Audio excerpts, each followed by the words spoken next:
ঠাস! তোর এত বড় সাহস, তুই এই আদ্রিয়ান চৌধুরীর সাথে বেড শেয়ার করতে চাস? রক্তরঞ্জিত লাভার মতো আঁখি যুগল নিক্ষেপ করে আছে এক সুন্দরী রমণীর দিকে, যে কিছুক্ষণ আগেই তার সামনে দাঁড়িয়ে থাকা সুপুরুষের সাথে এক রাত কাটাতে চেয়েছিল। আর তার জন্যই সেই সুপুরুষটির হাতের দাবাং মার্কা চর খেলো। এখনো দাঁড়িয়ে আছিস কেন? দূর হ চোখের সামনে থেকে। যদি আর একবার আমার চোখের সামনে পড়িস, ওই দিনই তোর শেষ দিন হবে। সেই বিষয়টা তোকে বলতে হবে না নিশ্চয়ই। দাঁতের সাথে দাঁত চেপে কথাটি বলার সময় প্যান্টের পকেট থেকে চকচক করা কালো জিনিসটা বের করতে করতে বলে। সেই জিনিসটা পরিলক্ষিত হতেই মেয়েটির ভয়ে হাঁটু কাঁপতে থাকে। মনে হয় এখনই জ্ঞান হারাবে। আসাপ, আসাপ! ডাকটি দেওয়ার সঙ্গে সঙ্গে কালো কোট পরা একটি ছেলে তাড়াতাড়ি করে রুমে প্রবেশ করলো। যে আদ্রিয়ান চৌধুরীর পার্সোনাল অ্যাসিস্ট্যান্ট। Yes sir. একটু ভয়ে কাঁপতে কাঁপতে বলল, কারণ ঢোকার সাথে সাথে তার স্যারের ওই রক্তরঞ্জিত চোখগুলো এক পলক দেখেছিল, যার জন্যই তার বুকের বাম পাশে ওই ছোট হৃৎপিণ্ডটা ধূপধূপ করে অতি অস্বাভাবিক মাত্রায় বিট করছে। একইভাবে এই অল্প সময়ে তার কপালে বিন্দু বিন্দু ঘাম। তুমি আমার সাথে এই পজিশনে কাজ করো কতদিন? হিস হিসিয়ে বলল। স্যারের কথা শুনে সামান্য ঢোক গিলল। জি স্যার, বিগত 6 বছর ধরে স্যার। হালকা কাঁপতে কাঁপতে বলল আসাব। তাহলে তুমি কেন এই প্রস্টিটিউটকে ঢুকালে? তুমি কি জানো না যে এইসব নারীদেরকে আমি ঘৃণা করি? বলো। ড্যামিট! চিৎকার করে একটা বিকট আওয়াজ করল আসাব। ভাবছে হয়তো মেয়েটি আজকের কেল্লাফতে। কেন যে এই মেয়ে এত বেহায়া? এত বলার পরও আমাদের চোখে ফাঁকি দিয়ে রুমে প্রবেশ করলো। মাইরি দম আছে বলতে হবে। এখন বুঝো বাছাধন, কত গমে কত আটা। কিন্তু সামনে চোখ তুলে দেখে মেয়েটি ভয়ে অজ্ঞান হয়ে পড়ে আছে, আর মেয়েটির পিছনের ফুলদানিটা খণ্ড বিখণ্ড হয়ে আছে। এমন হাবার মতো তাকিয়ে আছো কেন? এই আবর্জনাটাকে নিয়ে যাও চোখের সামনে থেকে, বলে সে ওয়াশরুমে ঢুকে পড়ল। আর এইদিকে আসাফ তাড়াতাড়ি দুইজন গার্ডকে ডেকে এনে মেয়েটিকে নিয়ে গেল। তারপর রুমটি হোটেল স্টাফকে দিয়ে তাড়াতাড়ি পরিষ্কার করে দিল। তারপর তার স্যারের জন্য ব্ল্যাক কফি আনতে গেল, কারণ সে জানে তার স্যারের এখন ওইটা দরকার হবে। এইদিকে ওয়াশরুমে ঝর্ণা ছেড়ে তার নিচে একটা বলিষ্ঠ পুরুষ দাঁড়িয়ে আছে, যার চুলের উপরিভাগ থেকে ঝরঝরিয়ে পানির বিন্দু বিন্দু পানিকণা গুলো গড়িয়ে গড়িয়ে পুরো শরীরটাকেই শীতল করার তাগিদা দিচ্ছে। কিন্তু ওই বলিষ্ঠ পুরুষটির চোখে আক্রোশ, যেন সব ধ্বংস করে দিবে। চোখের ওই কালো খয়েরির মধ্যে সাদা অংশগুলো যখন রক্তরঞ্জিত হয়, তখন এই চোখের দিকে তাকালেই মনে হয় প্রলয়ের সৃষ্টি হয়। এমনিতেই আজ একটি মানব পাচার বিরোধী গ্যাংকে অনেক পরিকল্পনার পরে ধরতে সক্ষম হলে মেইন লিডারকে ধরতে সক্ষম হয়নি। তার উপর এই উটকো ঝামেলা। রাগে মাথা ফেটে যাচ্ছে। প্রায় 45 মিনিট পর একটি সাদা টাওয়াল পরে আদ্রিয়ান বের হলো। সামনে আসাফ কফি হাতে দাঁড়িয়ে আছে, মাথা নিচু করে। আদ্রিয়ান কফি মগটি নিয়ে চুমুক দিতে দিতে বিশাল বড় থাই গ্লাসের সামনে দাঁড়িয়ে লন্ডনের এক কোলাহলহীনা রাস্তা দেখছে, আর ক্ষণে ক্ষণে কফিটির তিক্তময় স্বাদ উপভোগ করছে। আদ্রিয়ান চৌধুরী, যে আন্ডারওয়ার্ল্ডের মাফিয়া কিং, যার কথা শুনলে সবাই ভয়ে কাঁপে। সাথে টপ 5-এর মধ্যে একজন সফল বিজনেসম্যান। তার বাবা মা ছোটবেলায় গাড়ি অ্যাক্সিডেন্টে মারা যায়। এরপর সে তার দাদির কাছে মানুষ হয়। তার এক ফুপিও আছে, তিনি তার পরিবারকে নিয়ে ফ্রান্সে সেটেল। আদ্রিয়ান এক বলিষ্ঠ 6 ফুটের একজন সুদর্শন যুবক, বয়স 29 বছর। রেশম কালো সিল্কি ছোট্ট ছোট্ট চুলগুলো যেন তাকে আরও বেশি আকর্ষণ করে। তার বিশেষত্ব তার চোখ। কালো খয়েরি চোখে যেমন প্রেমে পড়বে, তেমনই তার সেই চোখেই তার বিনাশ ঘটবে। আদ্রিয়ান গ্যাংটিকে ধরতে লন্ডনে এসেছিল, আর তার বিজনেসের কয়েকটা অফিস লন্ডনেই আছে, আর মেইন বিজনেস তার বাংলাদেশেই। সে তার দাদিকে অনেকবার বলেছিল লন্ডনেই সেটেল হয়ে যাওয়ার কথা, কিন্তু তার দাদি নিজের জন্মস্থান ছেড়ে আসতে চায়নি, যার জন্য সেও আর লন্ডনে সেটেল হতে পারেনি। কিন্তু তার বেশিরভাগ কাজই লন্ডনে আসতে হয়। এখন সে তার লন্ডনের বিলাসবহুল 2 তলা বাড়িতে আছে। কালকেই সে বাংলাদেশ রওনা দিবে। আপাতত তার কাজ এখানেই সমাপ্তি। কফিটি খেয়ে সে ল্যাপটপ নিয়ে নিজের কিছু কাজ করছে। কাজ করতে করতে প্রায় ৩টার দিকে সে ঘুমিয়ে পড়ে। সকাল ১০টায় তার ফ্লাইট। রৌদ্রতাপ সময়ে গাড়ির যানজটে মানুষের অবস্থা কাহিল। কেউ ছুটছে অফিসে, কেউ স্কুলে, কেউ আবার অন্যত্র। গরমে অতিষ্ঠ অবস্থা সবারই, যেন সূর্যমামা তাদেরকে ভস্ম করার উদ্বেগ নিয়েছে। কি এক ঝাঁতা অবস্থা! তেমনি রৌদ্রের উত্তাপে এক কলেজে পড়া কিশোরী তার বেষ্টির সাথে কথা বলে বলে রাস্তার চত্বরে হেঁটে হেঁটে যাচ্ছে। তার বিভিন্ন আলাপের অন্তরালে তার হাসির ঝংকার তুলেছে ক্ষণে ক্ষণে। সাথে যুগ হচ্ছে তার সামনে পড়ে থাকা ছোট ছোট চুলগুলো, যা বারবার বিরক্ত করছে তাকে। কিন্তু তার পাশের বেষ্টি গাল ফুলিয়ে তার সাথে হাঁটছে। ইস, মেঘু, কত দেরি হয়ে গেল রে আজ। তাড়াতাড়ি চল, মাত্র 10 মিনিট আছে ক্লাস শুরু হওয়ার। হ্যাঁ রে তন্নি, আজকের একটা রিক্সাও পাচ্ছি না। সময় মতো কিছুই পাওয়া যায় না। আচ্ছা আচ্ছা, হয়েছে, তাড়াতাড়ি চল। ক্লাস শুরু হওয়ার 3 মিনিট আগে তারা ক্লাসে প্রবেশ করলো। এরপর কলেজ শেষ করে তারা নিজেদের বাড়িতে রওনা দিল। একই পথে তাদের বাড়ি হওয়ার তারা একটি রিক্সা নিয়ে চলে গেল। আগে তন্নি নামলো, তার 2 মিনিট পরে মেঘা নামলো। মেঘা বাসায় এসে গোসল করে অজু করে নামাজ পড়ে নিল। তারপর দুপুরের লাঞ্চ করে শুয়ে পড়ল ভাত ঘুম দেওয়ার জন্য। বিকালে 2টা টিউশন করাই সে। তাহমিনা আক্তার মেঘা মা তাকে জন্ম দেওয়ার সময় মারা যায়। বাবা আলতাফ মাউদকে নিয়েই তার দুনিয়া। বাবা একটি কোম্পানিতে সাধারণ কর্মকর্তা পদে অধ্যয়নে আছেন।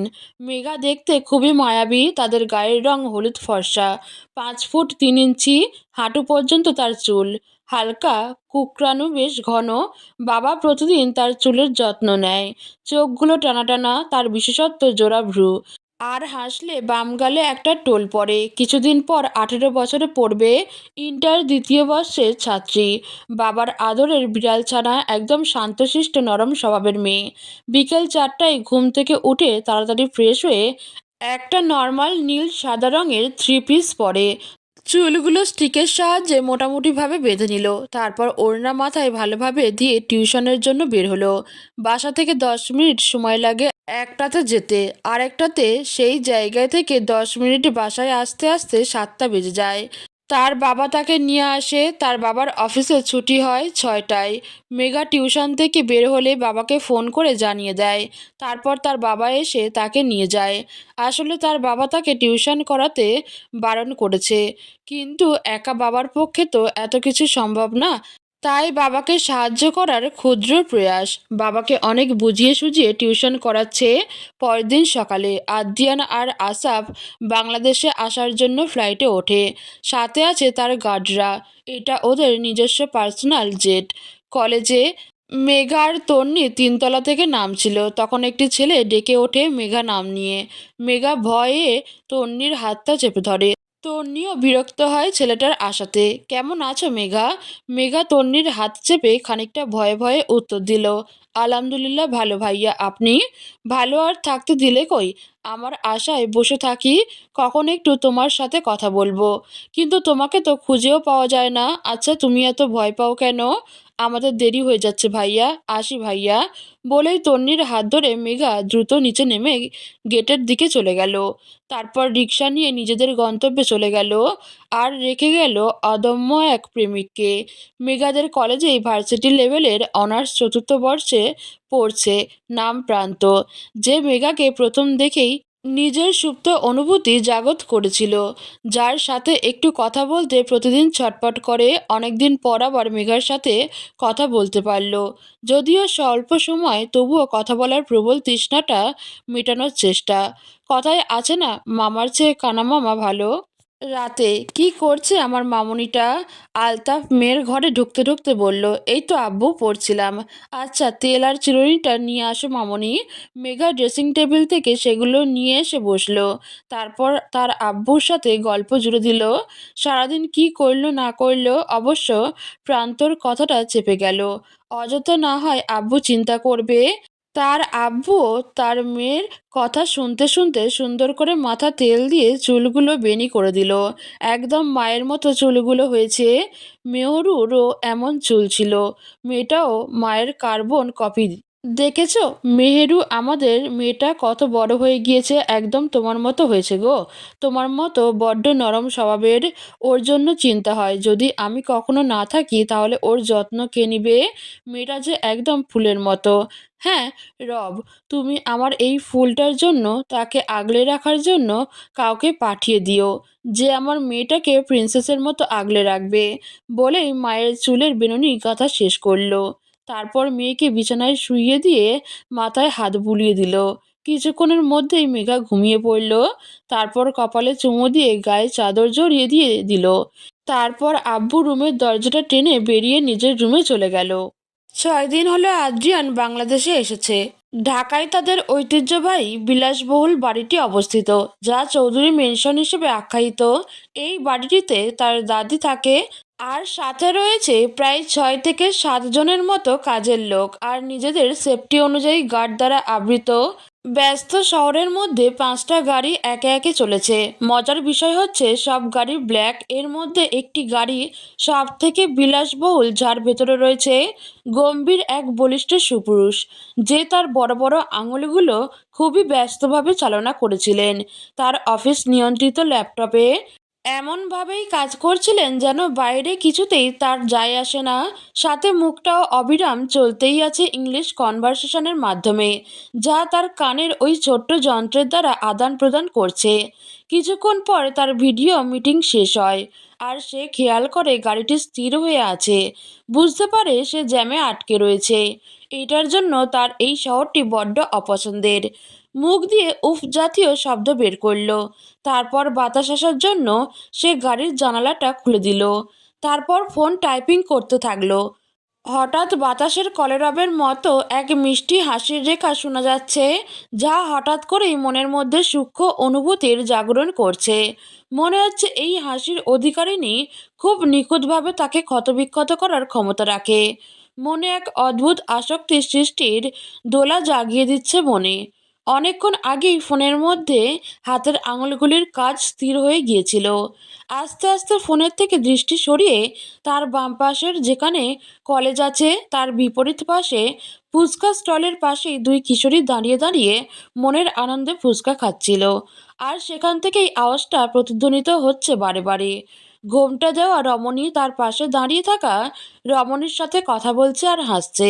খানিকক্ষণ পর পর যখন ফুচকা মুখে দিচ্ছে, তখন মুখের বিকৃতি এমন করছে যেন এটা পৃথিবীর সবথেকে বেস্ট ডিশ। আর এইদিকে মুগ্ধতার চোখে তাকিয়ে আছে, যেন হাজার বছরের দেখা তৃষ্ণা মেটাচ্ছে। লাল সাদা কম্বিনেশনে একটি সাধারণ 3 পিস পরে আছে, কিন্তু সাধারণের চেয়েও যেন অসাধারণ লাগছে এই স্নিগ্ধ পরীকে।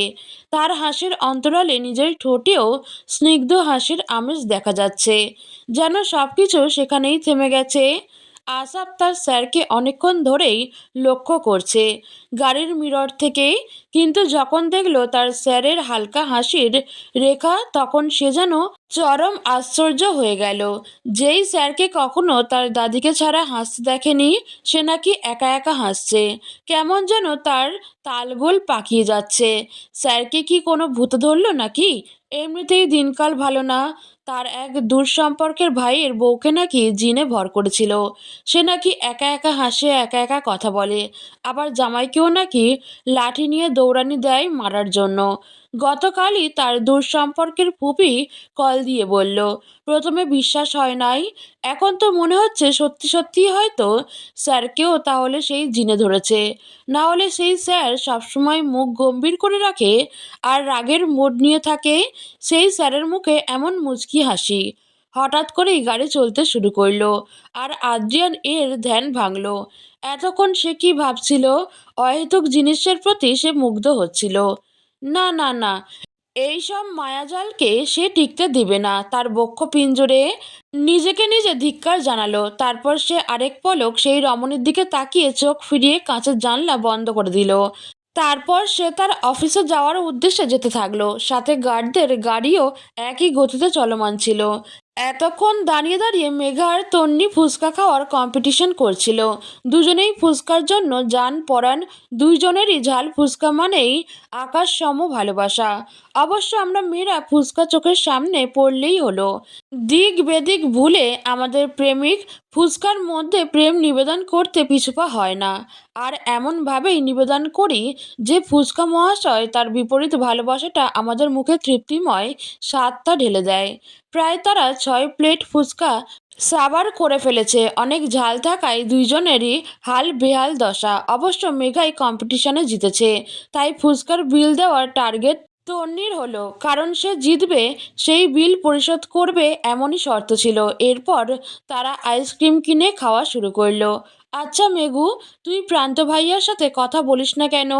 যখনই কথা বলতে আসে তখনই তুই এড়িয়ে যাস।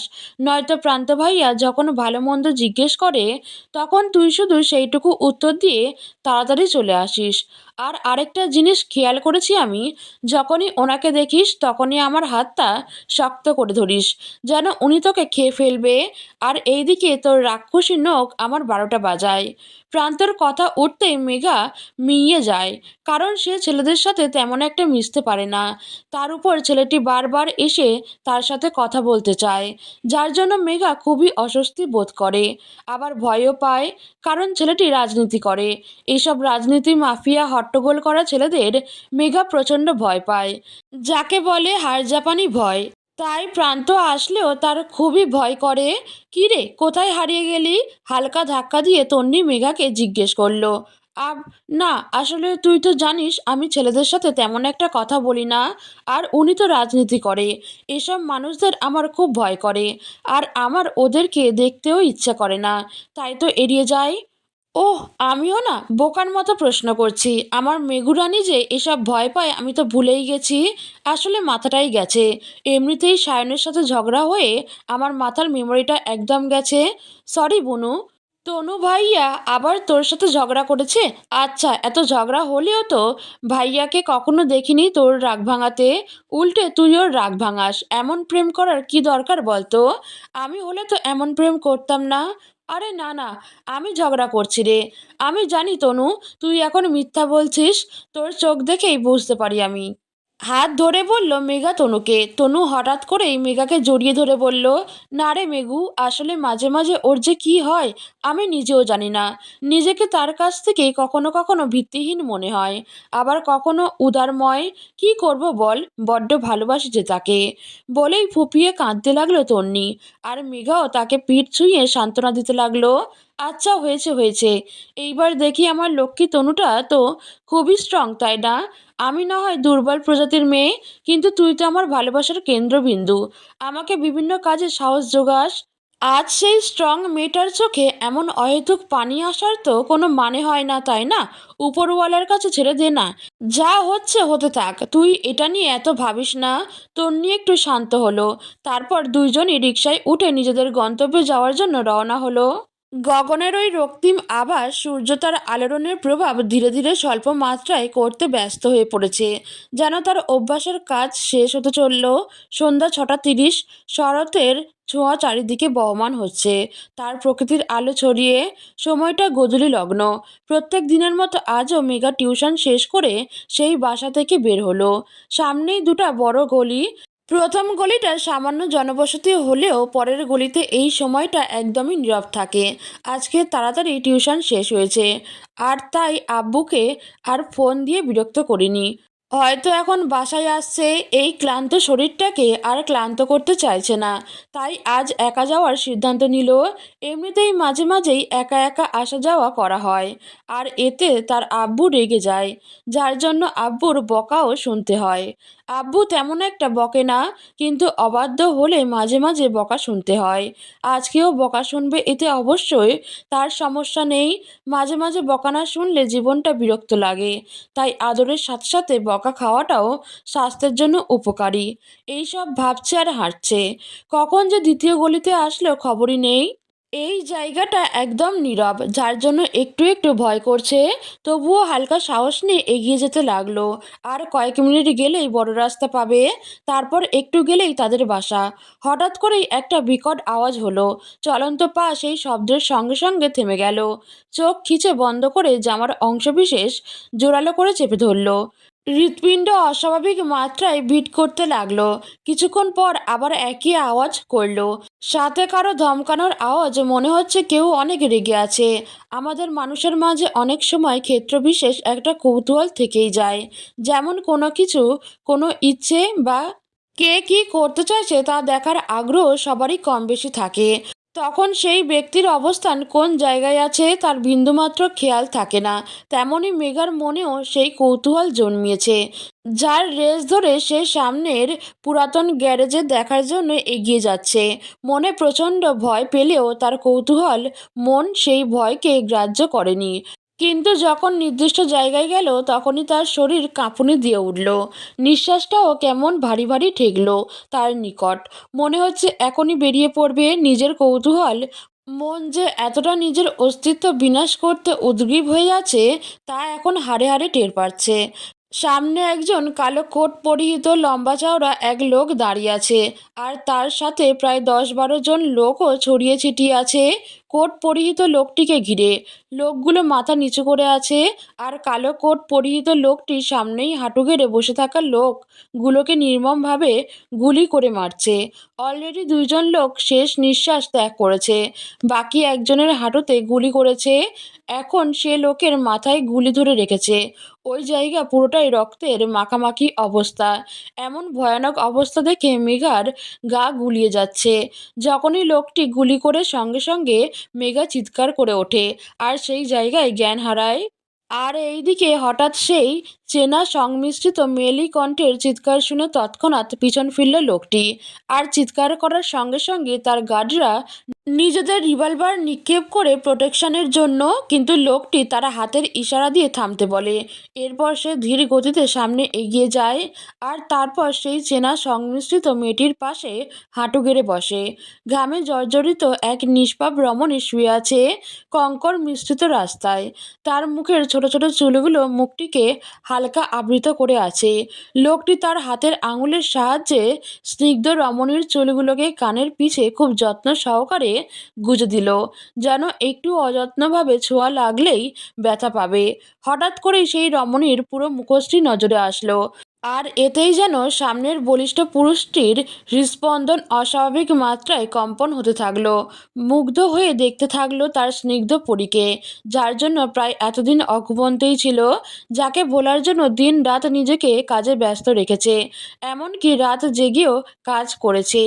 কিন্তু মন তো আর সেই সব জিনিস মানে না। সে তো তার চাওয়ার জিনিস চাইবেই, কেউ আটকাতে পারবে না, এমনকি নিজেও না। স্যার, আমাদের এক্ষুনি বেরিয়ে পড়তে হবে, জায়গাটা আপাতত সেফ না। হঠাৎ করেই তার পার্সোনাল অ্যাসিস্ট্যান্টের কথায় হুঁশ আসলো। এরপর সেই রমণীকে নিজের কোলে তুলে তার পার্সোনাল গাড়ির সামনের সিটে ভালোভাবে বসিয়ে সিট বেল্ট বেঁধে দিল। এরপর গাড়ির দরজা বন্ধ করে গার্ডদের কিছু একটা ইশারা করে ড্রাইভিং সিটে বসে গাড়ি স্টার্ট দিল।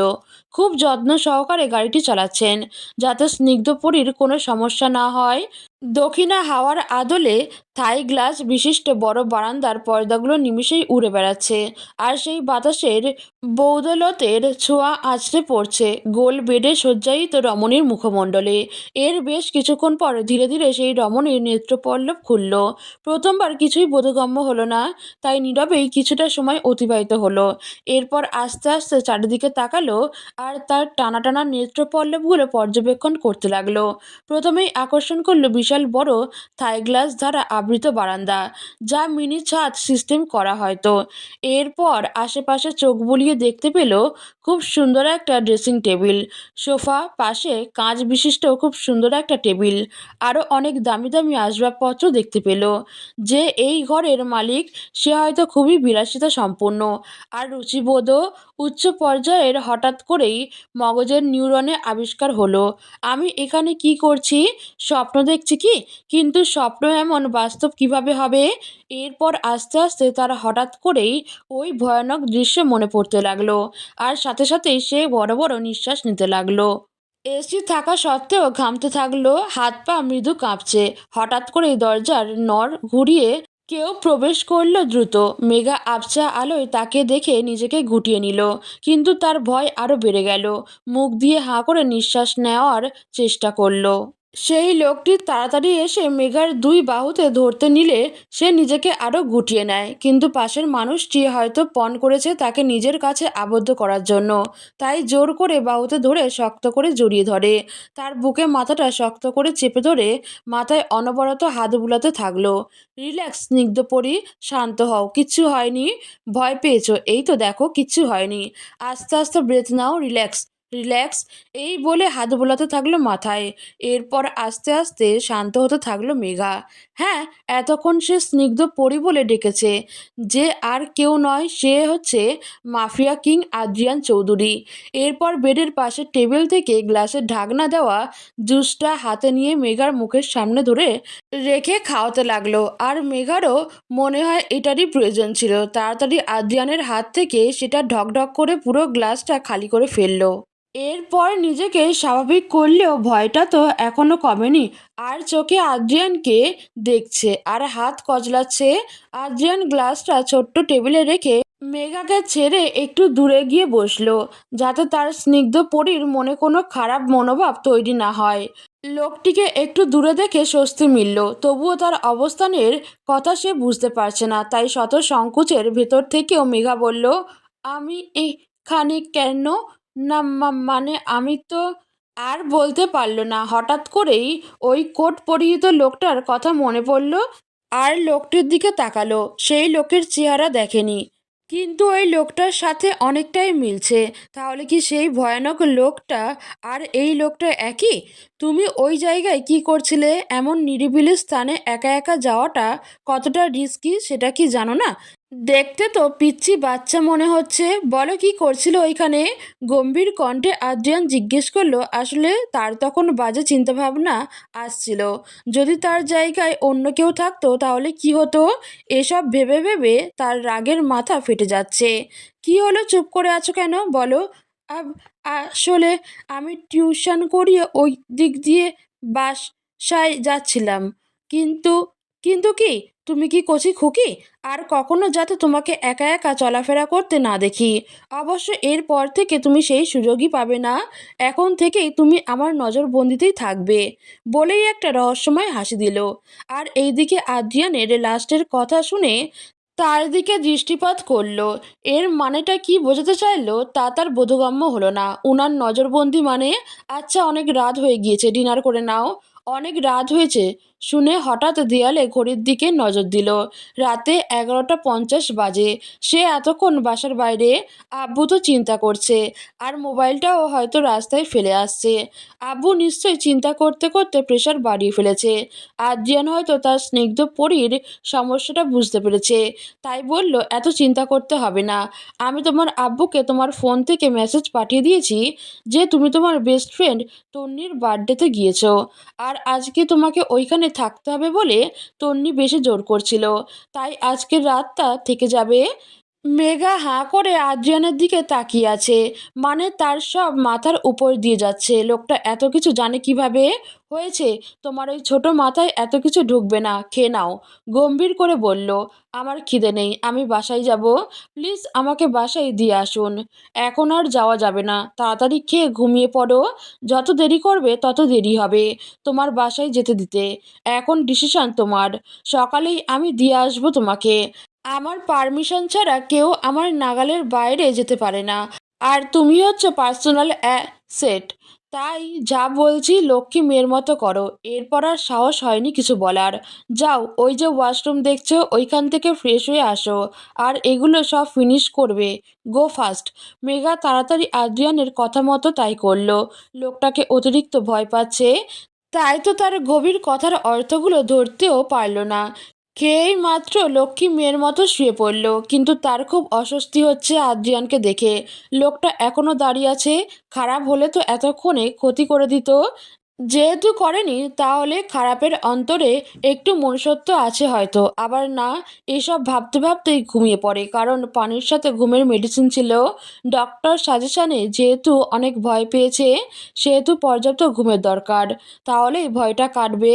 আর এইদিকে মুগ্ধ নয়নে তার স্নিগ্ধ পরীকে দেখছে মন ভরে, কিন্তু তবুও মন ভরছে না। এই যে এতক্ষণ অজ্ঞান ছিল, তখনই ওই মুখশ্রীতে আটকে ছিল, দেখেই গেল, কিন্তু তবুও তৃষ্ণা মিটছে না।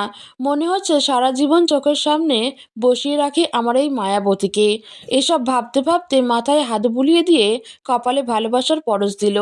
এরপর সেই রুম থেকে বেরিয়ে গেস্ট রুমে ঢুকে সিসিটিভি চেক করতে লাগলো। তাকে দেখেই রাতটা পার করবে বলেই পণ করেছে।